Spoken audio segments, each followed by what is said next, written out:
அனைவருக்கும் வணக்கம். எம்ஜிஆரும் தேவரும் நிகழ்ச்சியின் 2வது பகுதிக்கு உங்களை அன்போடு வரவேற்கிறேன்.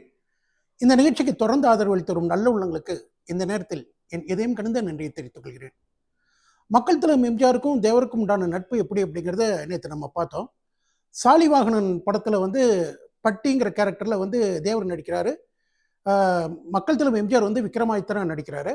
அடுத்தது மக்கள் தலைவர் எம்ஜிஆர் என்ன பண்ணுறாரு, அவர் கதாநாயகனாக நடித்த ராஜகுமாரி படத்தில் இவருக்கு ஒரு கேரக்டர் வாங்கி தராரு. அது அவர்கள் ஹீரோவா நடிக்கிறதே ஒரு பெரிய கஷ்டம் அப்படின்ற காலத்துல தேவருக்கு சிபாரிசு பண்ணி ஒரு ஃபைட் சீன்ல நடிக்கிறதுக்கான வாய்ப்பு வாங்கி தராரு.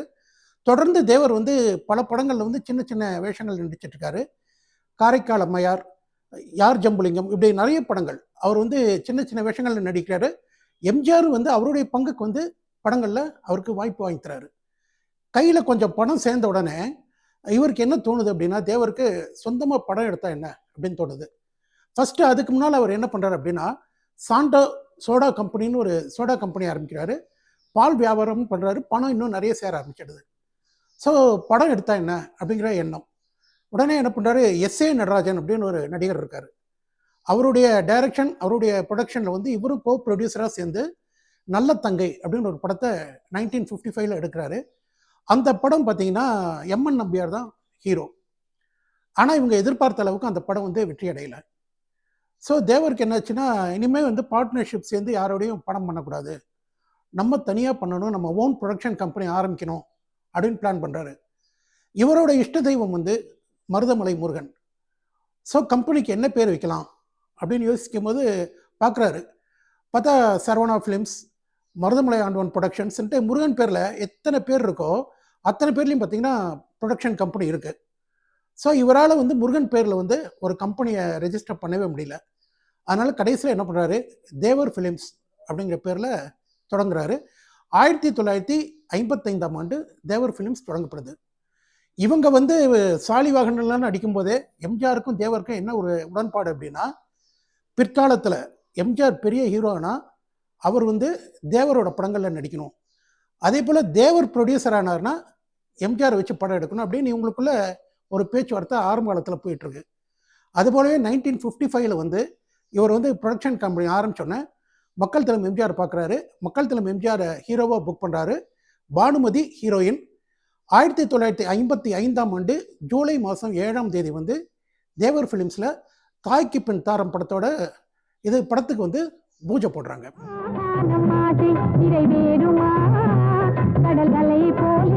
தாய்க்கு பின் தாரம் படத்தோட ஷூட்டிங் ஆரம்பிக்கிறாரு. 99% படத்தோட ஷூட்டிங் எல்லாமே கம்ப்ளீட்டாக முடிஞ்சிடுது.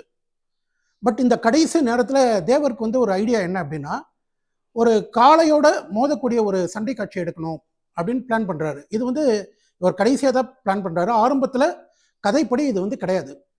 ஆனால் எம்ஜிஆர் என்ன பண்ணுறாரு, இந்த படம் முடிஞ்சிடுச்சுங்கிறதுனால மொத்த படத்தெல்லாம் பிஸியாக இருக்காரு.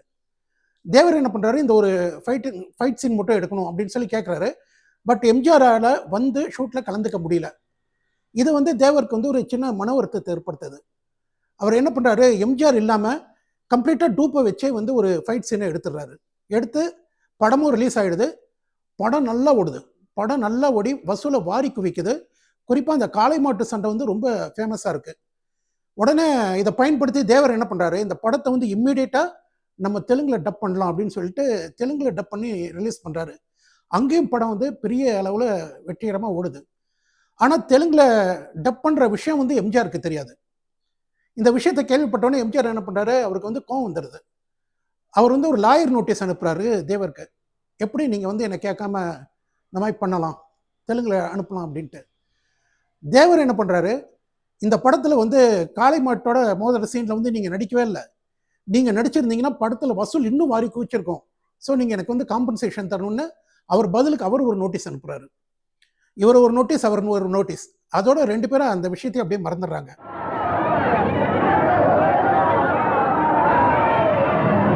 இதுக்கப்புறம் தேவர் எம்ஜிஆர் வச்சு படமே எடுக்கல.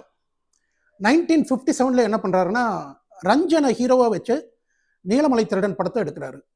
இது மக்கள் தலைவர் எம்ஜிஆருக்கு ஒரு மன வருத்தத்தை தருது.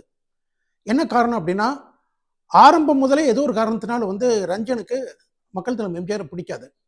காரணம், அந்த பீரியட்ல பார்த்தீங்கன்னா வால் வீச்சு அப்படின்னாலே அது வந்து ரஞ்சன் தான். ரஞ்சன் பெரிய ஹீரோவாக இருக்கும்போது எம்ஜிஆர் சின்ன சின்ன வேஷங்களில் நடிச்சிட்டு இருக்காரு. ஆனால் ரஞ்சனை விட ஸ்பீடாக கத்தி சண்டை போடக்கூடியவர் எம்ஜிஆர். சாலிவாகனன் படத்தோட ஷூட்டிங் போதே என்ன ஆகுதுன்னா, ஹீரோ வந்து ரஞ்சன், எம்ஜிஆர் வில்லன். ஆனால் ஹீரோவை விட வில்லன் வந்து அருமையாக சண்டை போட்டு ஹீரோவை தோக்கடிக்கிறார். இந்த மாதிரிலாம் நடக்குது. உடனே ரஞ்சன் என்ன பண்ணார், டைரக்டர்கிட்ட சொல்லி அவரோட ஸ்பீடை குறைக்க சொல்லுங்க அப்படின்னு சொல்றாரு. எம்ஜிஆர் என்னதான் ஸ்பீடை குறைச்சாலும் ரஞ்சனை விட ஸ்பீடாகவே இருக்கு. இத்தனைக்கு பார்த்தீங்கன்னா ரஞ்சன் தான் ரொம்ப ஃபேமஸ். இது வந்து ஒரு பெரிய ஈகோ ப்ராப்ளம் வந்துடுது ரஞ்சனுக்கு. எம்ஜிஆருக்கு வந்து எவ்வளோ தொந்தரவு கொடுக்க முடியும் அத்தனையும் ஷூட்டிங் டைம்லேயே கொடுக்குறாரு. அந்த ரஞ்சனை வச்சு தேவர் படம் எடுத்துட்டாரே அப்படிங்கிற வருத்தம் வந்து எம்ஜிஆருக்கு. அந்த படம் நீலமலை திருடன் வந்து 100 நாட்கள் ஓடுகிறது. நீலமலை திருடன் படத்தை தொடர்ந்து வந்து செங்கோட்டை சிங்கம், வாழ வைத்த தெய்வம், யானைப்பாகன்னு 3 படங்கள் தேவர் எடுக்கிறாரு. 3 படங்களுமே பார்த்தா கமர்ஷியலாக ஃபெயிலியர். இதில் வந்து இந்த யானைப்பாகன் படம் மட்டும் ஹிந்தியில் வந்து ரிலீஸ் பண்ணுறாரு. ஏன்னா அங்கே இருக்கக்கூடிய ஒரு பிரபலமான டைரக்டர் வந்து படத்தை பார்த்து பாராட்டுறாரு. பாராட்டிட்டு இதை நீங்கள் ஹிந்தியில் எடுங்க அப்படிங்கிறாரு. இந்த படம் வந்து ஹிந்திலையும் ரிலீஸ் ஆகுது. பட் கமர்ஷியலாக அதுவும் ஃபெயிலியர் ஆகிடுது. ஸோ தேவருக்கு என்ன பண்ணுறதுன்னு தெரியல. திரும்ப எம்ஜிஆர்கிட்ட போகலாமா, என்ன பண்ணலாம் அப்படின்னு யோசிச்சுட்டு இருக்கும்போது ஒரு நாள் ஒரு பாடல் கம்போசிங் ஸ்டூடியோவில் நடக்கும்போது எம்ஜிஆரும் தேவரும் மீட் பண்ணுறாங்க. எம்ஜிஆர் ஸ்டூடியோக்காரரு 2 பேரும் மீட் பண்ணுறாங்க. 2 பேருமே பழச மறந்து பேசுகிறாங்க. ஏன்னா எம்ஜிஆர் கேள்விப்படுறாரு, வரிசையாக 3 படம் தேவருக்கு ஃபெயிலியர், நீலமலை திருடனுக்கு பிறகு எல்லா படமுமே ஃபெயிலியர்.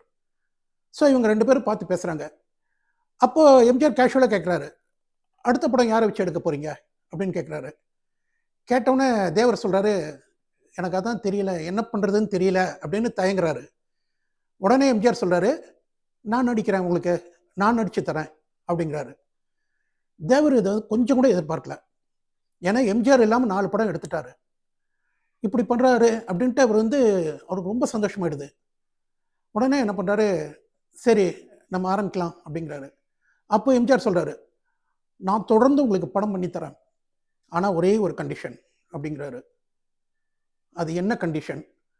அந்த கண்டிஷனை தேவர் வந்து கடைசி வரைக்கும் ஃபாலோ பண்ணாரா இல்லையா அப்படிங்கிறத நாளைய பதிவில் பார்க்கலாம். நன்றி, வணக்கம்.